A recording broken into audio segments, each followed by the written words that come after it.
बदिंग stocks, जहां पर होती हैं खबरें, खबरों के चलते देखने को मिलता है एक्शन। क्या होना चाहिए आपका रिएक्शन, ये बताएंगे अंशुल जी, खबर बताएंगे हम और निर्णय लेंगे आप। खरीदें, बेचें, बने रहें या फिर एवरेजिंग करें। और अंशुल जी, आज आपके लिए थोड़ा सा मुश्किल इसलिए होगा क्योंकि बहुत सारी कंपनियां जो हैं वो पीएसयू की ही हैं, तो वहाँ पर जो है आज जो है एक एक करके हम लेकर के आते हैं। और शुरुआत करेंगे आरवीएनएल के साथ। आरवीएनएल पे क्या कुछ खबर है, जरा लेकर के आइए स्क्रीन पर। यहाँ पर एससीपीएल के साथ कंपनी ने की है जेवी, और इस जेवी के साथ, हालांकि पुरानी जेवी है ये, इस जेवी को 837.67 करीब करीब 838 करोड़ रुपए का नया ऑर्डर मिला है। इस जेवी में आरवीएनएल की 74%, एससीपीएल की करीब 26% हिस्सेदारी है। और कंपनी को जो ऑर्डर मिला है ये ईस्टर्न रेलवे से ऑर्डर मिलता हुआ दिखाई दिया है। छोटे पुल, रेलवे क्रॉसिंग, इस सब के जो है निर्माण के लिए कंपनी को ये ऑर्डर मिला है। और आज जो है 36 महीने में ऑर्डर पूरा करना होगा। और आज काफ़ी शानदार मूव आरवीएनएल हो, इरकॉन हो, आईआरएफसी हो, सब में देखने को मिल रहा है। सबसे पहले तो आरवीएनएल जो खबर है उस पर नज़र डालेंगे। 3.25% ऊपर, ऊपरी इस तरह से थोड़ा हल्का हुआ है, लेकिन अभी भी 3-4.25% के आसपास की जो है मजबूती देखने को मिली। जब हमने खबर बनाई थी तब 6% ऊपर था। सर, आरवीएनएल पे आपकी टिप्पणी, इसके साथ अगर आप आईआरएफसी और इरकॉन को भी जोड़ लेंगे तो अच्छा रहेगा। क्या करना चाहिए अब, इस रैली में एग्जिट करें, क्या करें? सुबह गैप अप खुला था क्वार्टरली वीवैप पे, तब से मैं कहते आ रहा हूँ कि आपको एग्जिट का अच्छा मौका मिला है, गैप अप में एग्जिट कर लीजिए। स्टॉक अब डे लो के आसपास ट्रेड कर रहा है। भले पॉजिटिव है 3-3.5%, लेकिन डे लो के आसपास है। और ये इस अब लग रहा है कि जो कैंडल फॉर्मेशन हो रही है 400 का लेवल तोड़ के 311 की तरफ बड़ी तेजी से बढ़ेगा। तो जैसे ही अब ये 423 का लेवल तोड़ के 311 की तरफ बढ़ेगा, तो जैसे अब 420 टूटेगा स्टॉक में बड़ी मतलब तेजी से सेलिंग आएगी। तो करंट मार्केट प्राइस से निकल जाइए या 420 का स्टॉप लॉस लगा लीजिए, ये आपकी चॉइस है, बट निकल जाना ज्यादा बेटर है। 311 आते हुए दिख रहा है। ठीक है सर, निकल जाइए, वो ज़्यादा बेटर है। सुबह निकल जाते तो और ज़्यादा अच्छा हो जाता आप लोगों के लिए, क्योंकि यहाँ पर जो है ऊपरी हिस्सों से थोड़ा हल्का हुआ है। ये बाकी आईआरएफसी और इरकॉन के लिए भी यही राय रहेगी सर, ये जो बाकी रेलवे के हैं? देखिए आईआरएफसी में भी नीचे में 116 और 90 रुपए का टारगेट आते हुए दिख रहा है। और इरकॉन में देखें तो इसका रिजल्ट ठीक आया है, जिसकी वजह से भी थोड़ी सी ट्रैक्शन बनी थी, बट उतना नहीं चल पाया। तो ये एक बार चांस है, 10% चांस है कि 211 दे सकता है। मेरे हिसाब से आपको करंट मार्केट प्राइस से निकल जाना चाहिए। ये पहले 174 और 174 तोड़ने के बाद 125 रुपए आते हुए दिख रहा है। चलिए, तो ये रहा है फिलहाल के लिए रेलवे स्टॉक्स पे निकल करके आती हुई। अब रेलवे से बाहर निकलते हैं, बात कर लेते हैं डिफेंस की। पहली कंपनी लेकर के आई है बीडीएल। बीडीएल पे आज जो है खबर क्या है, बीडीएल पे खबर ये है कि पिनाका के साथ आपको बता दें जो है मल्टी बैरल रॉकेट लॉन्चर जो है वो पिनाका के अंदर वो इन्होंने इसका एक्सपोर्ट जो है वो शुरू कर दिया है। आर्मेनिया में आपको बता दें ये पिनाका रॉकेट का हथियार जो है वो इनका एक्सपोर्ट जो है ये इन्होंने शुरू किया हुआ है। और आने वाले दिनों में इनको नया एक्सपोर्ट ऑर्डर भी मिलने की उम्मीद जताई जा रही है। और उसी के चलते आज हम बीडीएल में देख रहे हैं काफ़ी अच्छा मोमेंटम बनता हुआ दिखाई दे रहा है। बीडीएल पे अगर हम नज़र डालें तो करीब 5-6% से ज़्यादा की मजबूती देखने को मिल रही है। शानदार मूव सर डिफेंस में भी देखने को मिल रहा है, जिसमें कि आज हम देख रहे हैं कि एचएएल 4%, बीईएल 4.25%, बीडीएल के अंदर 5.6%। बीडीएल से शुरू करेंगे और फिर बाकी के बीईएल और एचएएल, इन दो पर भी आपकी टिप्पणी जानेंगे। पहले बीडीएल पे क्या राय रहेगी? अच्छा मोमेंटम है आज। देखिए बीडीएल में पुल बैक 1012 तक आना था, वहां तक आया, वहां से सेलिंग प्रेशर आ रहा है। बट ऐसा लग रहा है कि अभी ये गिव अप नहीं करेगा, ये थोड़ा सा डीपर पुल बैक लेगा 1070 1075 तक। वहां पे एग्जिट कर लेना चाहिए, या फिर 910 के नीचे क्लोज करे तो भी एग्जिट कर लेना चाहिए। 771 रुपए का पहला टारगेट आते हुए दिख रहा है। दूसरा आपका बीईएल है। बीईएल में थोड़ी सी रिलेटिव स्ट्रेंथ ज्यादा है, बट इस काउंटर को अगर सस्टेन मतलब हायर लेवल्स जाना है तो 303 304 का जो स्तर है ये निकालना बहुत जरूरी है। और आज गैप अप के बाद भी अगर इतनी अच्छी तेजी के बाद भी कैंडल बेरिश फॉर्म हो रही है तो फिर मुश्किल लग रहा है कि निकालेगा। तो यहाँ भी एग्जिट की सलाह है। नीचे में 267 229 ये दो टारगेट दिख रहे हैं। और लास्ट बचता है एचएएल, ये भी थोड़ा सा डीपर पुल बैक कर सकता है 4350 तक। बट नेक्स्ट लेग में 3660 और 3418 ये दो टारगेट आते हुए दिख रहे हैं। चलिए, तो बीईएल, बीडीएल और एचएएल पे ये व्यू आता हुआ। अब जरा बात कर लेते हैं अगले कंपनी की, और अगली कंपनी है जोमेटो, जो कि जो है काफ़ी ज़्यादा चर्चाओं में रहती है। यहाँ पे खबर आई है QIP के ज़रिए कंपनी जो है वो 8,500 करोड़ रुपए जुटाने की कंपनी की योजना है, जिसके लिए शेयर होल्डर्स की मंजूरी मिल गई है। इसके अलावा अब कंपनी जो है वो सेंसेक्स में शामिल हो गई है, तो ये एक नया डेवलपमेंट है जिसकी खबर आपको पहले से ही पता होगी।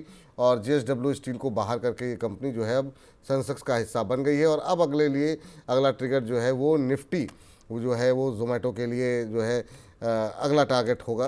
तो अभी के लिए आज हम देखें तो 5% से ज़्यादा का मोमेंटम बनता हुआ 277 का लेवल जोमेटो में सर। और कितना दम बाकी दिखाई दे रहा है आपको? और ये लगातार जब से स्विगी का IPO आया है मोमेंटम में शेयर बना हुआ है। 298.25 का इसका 52 वीक हाई है और आज 284 का हाई लगाया है अभी। और कितना अपसाइड देख रहे हैं सर यहाँ से? अभी खरीदारी कर सकते हैं क्या इसमें? देखिए, इस पे स्टैंडर्ड डिस्क्लेमर दूंगा। आज मैंने दो न्यूज़पेपर के लिए आर्टिकल लिखे हैं जिसमें जोमेटो सजेस्ट किया है ऊपर कहीं भी 350 से 400 के टारगेट मुझे दिख रहे हैं अगले 1 से 1.5 साल में आते हुए। हर 1 रुपये प्लेटफॉर्म फी बढ़ाने पे इनको 2-2.5 हजार करोड़ रुपए का कुछ का प्रॉफिट है सालाना। तो उस हिसाब से टारगेट बहुत बेहतरीन लग रहा है। 350 से 400 1 साल में मिल जाएगा। शॉर्ट टर्म में कोई अपॉर्चुनिटी नहीं है ट्रेडर्स के लिए। इन्वेस्टर्स के लिए जरूर 350 से 400 तक की अपसाइड प्ले करने का बेहतरीन मौका है। ठीक है सर। तो ये हो गई बात जोमेटो को लेकर के। और अगली कंपनी ज़रा देखते हैं कि कौन सी निकल करके आ रही है स्क्रीन पर। और ये है DLF। जी हाँ, तो डिफेंस हो गया, रेलवे हो गया, बात कर लेते हैं रियल्टी, जिसमें आप ही काफ़ी अच्छा मोमेंटम बनता हुआ दिखाई दे रहा है। DLF में आपको बता दें खबर ये है कि मॉर्गन स्टैनले ने शेयर की रेटिंग और लक्ष्य दोनों में ही बढ़ोतरी की है। और यहाँ पर जो है बाय रेटिंग के साथ अब इसका टारगेट कर दिया है बढ़ा करके 910 रुपये। कंपनी का मानना है कि यहाँ पर जो है प्री सेल ग्रोथ में जो है वो 10 से 12% CAGR के आसपास से बढ़त की उम्मीद दिखाई दे रही है। और आज हम देख रहे हैं कि DLF के अंदर 3-3.5% की मजबूती, करीब 4% की तेज़ी थी जब हमने खबर लिखी थी। 832 के आसपास का लेवल देखने को मिल रहा है। रियल एस्टेट पे क्या व्यू है सर आपका? यहाँ पर बुलिश है क्या? आज हम देख रहे हैं DLF 3.5% से ज़्यादा की मजबूती, गोदरेज प्रॉपर्टीज़ भी 4.25% ऊपर। इसके अलावा लोढ़ा डेवलपर्स, हालांकि सुस्ती थोड़ी सी देखने को मिली थी, लेकिन जो है ओवरऑल प्रॉपर्टी रियल एस्टेट पे आपका व्यू क्या है? आप म्यूट हो गए सर। सॉरी। देखिए, रियल एस्टेट पे मैं काफी पॉजिटिव हूँ। मेरे को यहाँ से काफी अच्छी अपसाइड दिख रही है। लेकिन DLF से ज्यादा मुझे पसंद इंडियन होटल है जो अभी नया हाई बना रहा है। लास्ट वीक हमने काफी इस पे डिस्कस किया था। वहां से अच्छा 40-50 रुपए चला है स्टॉक। दूसरा हमको जो बहुत अच्छा लग रहा है वो है प्रेस्टीज एस्टेट। तो अगर रियल एस्टेट पूरा पैक चला तो DLF भी यहाँ से 30-40 रुपए चल सकता है। बट कंपैरेटिवली आपको इंडियन होटल और प्रेस्टीज एस्टेट इनमें ज्यादा रिटर्न मिल जाएगा। तो तीनों में से आप कोई भी ले सकते हैं। मेरी choice Indian hotel followed by Prestige estate है, उसके बाद DLF है। प्रेस्टीज स्टेट, उसके बाद से आपने इंडियन होटल का जिक्र किया, उसके बाद DLF को लिव थर्ड नंबर पे है, लेकिन यहाँ पर भी 20-30 रुपये का आप मुँह देखने को मिल सकता है। तो ये जो है आप लोगों के लिए राय यहाँ पर इन तीनों रियल्टी शेयरों को लेकर के निकल करके आती हुई। चलिए आगे बढ़ते हैं और अगली कंपनी को ज़रा स्क्रीन पर ले करके आते हैं और CESC की बात कर लेते हैं। CESC पे जो है खबर ये है कि चंडीगढ़ की एक जो बिजली के वितरण कंपनी है उसको जो है कंपनी जो है एक्वायर करने जा रही है। दरअसल CESC की एक सब्सिडरी कंपनी है वो एक्वायर करेगी। सब्सिडरी कंपनी का नाम है एमिनेंट इलेक्ट्रिसिटी। ये एक्विजिशन करने जा रही है इस चंडीगढ़ की कंपनी का 871 करोड़ रुपए में। आपको बता दें कि ये पूरी डील होती हुई दिखाई देगी और अगले 30 दिनों में कहा जा रहा है कि ये पूरी डील जो है वो कंप्लीट हो जानी चाहिए। और इसी के चलते आज CESC के शेयर में करीब 2% के आसपास की बढ़त देखने को मिल रही थी जब हमने खबर लिखी थी। अब थोड़ा सा हल्का ये भी हुआ है, 1.25% के आसपास की मजबूती बची हुई है। 175 के आसपास के लेवल देखने को मिल रहे हैं। CESC पर कोई व्यू लेना चाहेंगे सर आप? देखिए, CSC अपनी मंथली वीवैप पे ओपन हुआ है और वहीं से रिजेक्शन मिल रहा है। मेरी एक्सपेक्टेशन मॉर्निंग में लग रही थी कि मंथली प्रोटेक्ट हो रहा है क्योंकि शुरू आधा घंटे हुआ था तो क्वार्टरली तक जाएगा, लेकिन अब गिव अप कर दिया है। तो यहाँ से डाउन मूव आती हुई दिख रही है नीचे 153 रुपये 60 पैसे तक, जिनके पास से हमको इमीडिएटली एग्जिट कर लेना चाहिए। सुबह बहुत अच्छा मौका था, नहीं कर पाए तो अब कर लीजिए। 153 रुपये आते हुए दिख रहा है। 153 रुपये आते हुए दिख रहा है। अब CESC की बात हुई है पावर की, तो एक सुजलॉन पे आपका व्यू जानना चाहेंगे। 65 और 68 का जिक्र आपने किया था और अभी 65 के आसपास ही अटक रहा है बार बार आकर के। क्या ये 65 से वापस पलटेगा क्या? 65-40 के आसपास अभी है, लाल निशान हरे निशान में झूल रहा है। 68-70 तक जाएगा या फिर यहीं से उल्टेगा, उल्टा उल्टा घूमेगा सर? देखिए क्वार्टरली व्यू आप 68 पे है, 2 दिन से वहां पे रेजिस्टेंस ले रहा है, अपर सर्किट मारते हुए आया था। तो 4-5 दिन यहाँ पे प्राइस एक्शन वॉच करना चाहिए। एक आप स्टॉप लॉस ले लीजिए अगर जिनके पास है, 63 रुपीज का स्टॉप लॉस लेके एक बार होल्ड करें। अगर 68 से 70 निकला तो एक बार 72 या 75 तक जा सकता है, उम्मीद कम है, लेकिन एक बार 63 रुपए का स्टॉप लॉस लगा के होल्ड करना चाहिए। अगर 3-4-5 दिन में नहीं निकलता है तो फिर एग्जिट कर लीजिएगा, और 63 पहले निकल जाता है तो भी एग्जिट कर लीजिएगा। इवेंचुअली ये 50 रुपए 60 पैसे आते हुए दिख रहा है। हम कोशिश सिर्फ ये कर रहे हैं कि पुल बैक के टॉप पे बेचने की, फिलहाल लग नहीं रहा कि टॉप बना है, वो 63 टॉप बन जाएगा। ठीक है सर, चलिए तो ये राय यहाँ पर निकल के आ रही है। अगली कंपनी जरा स्क्रीन पर लेकर के आते हैं, राइट्स, एक और रेलवे शेयर। और राइट्स पर क्या कुछ खबरें आई हैं आपको बता दें कि लमडिंग बदरपुर लाइन पर जो है ये आपको इनको जो ऑर्डर था उसको जो है रिवाइज़ किया गया है, और जो पहले जो ऑर्डर था जितने रुपए का उससे बढ़ गया है ये ऑर्डर। तो पहले जो है करीब 288.44 करोड़ रुपए का इनको ऑर्डर दिया गया था, अब ये संशोधित होकर के हो गया है 531.77 करोड़ रुपए। आपको बता दें कि इस पर इलेक्ट्रिफिकेशन का ये ऑर्डर जो है इनको मिला हुआ था।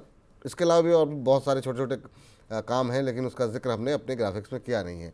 6.5% से ज़्यादा का उछाल जो है वो राइट्स के शेयर में देखने को मिल रहा है। सर अभी क्या करना चाहिए? ये जब हमने खबर बनाई थी तब ये भाव देखने को मिल रहा था राइट्स पे, अभी 6.5% ऊपर है, 292-293 का लेवल देखने को मिल रहा है। एक और रेलवे से जुड़ी हुई कंपनी सर, क्या करना चाहिए? आज रेलटेल भी काफ़ी ऊपर है, अगर इसके साथ साथ रेलटेल भी हो जाए तो बड़ा अच्छा रहेगा। रेलटेल पे नज़र मेरी पड़ी नहीं थी। राइट सर 6.25% ऊपर। देखिए सारे स्टॉक्स में हम बात करते आ रहे थे कि क्वार्टरली वीवैप 45 डिग्री इंक्लाइंड है, यहाँ तक पुल बैक आएगा। राइट्स में आज 303 रुपए वहां तक पुल बैक आया और वहीं से अच्छी खासी सेलिंग आ रही है। नियर अबाउट डे लो है, और एक आध घंटा रुकेंगे तो डे लो टेस्ट हो जाएगा। 284 277 ये रेंज प्रोटेक्ट हो रही है फिलहाल, लेकिन लग नहीं रहा कि हो पाएगी अगले 1-1.5 हफ्ते। जैसे ये रेंज निकलती है 210 का टारगेट ओपन हो जाएगा, तो सुबह 303 में अगर नहीं निकले हैं तो अभी भी निकल सकते हैं। इससे ऊपर जाते हुए दिख नहीं रहा है, 210 रुपए आते हुए पहले दिख रहा है। दूसरा रेलटेल। रेल,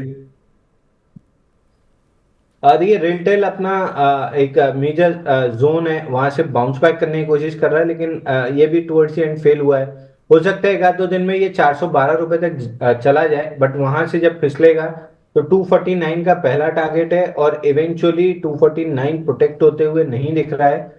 200 रुपए 35 पैसे आते हुए स्टॉक दिख रहा है, तो जितनी जल्दी निकलेंगे उतना बेटर रहेगा। जितनी जल्दी निकलेंगे उतना बेटर रहेगा, ये राय निकल करके आती हुई।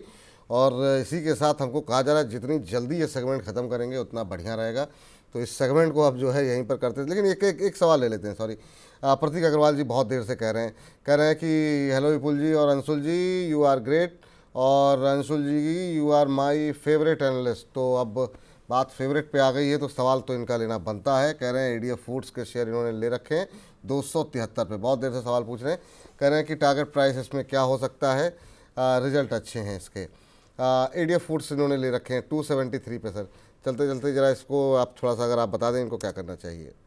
देखिए लास्ट ट्रेडिंग सेशन में भी एडीएफ फूड वहीं से फिसला है जहां से बार बार फिसल रहा है, 320 रुपए। फ्राइडे के सेशन में इसका हाई 319.40 था, तो जैसे ये 320 के ऊपर निकलेगा स्टॉक में अच्छी तेजी डेवलप हो जाएगी। अगर आपके पास है तो 270 का क्लोजिंग बेसिस स्टॉप लॉस लगा के आराम से होल्ड कीजिए।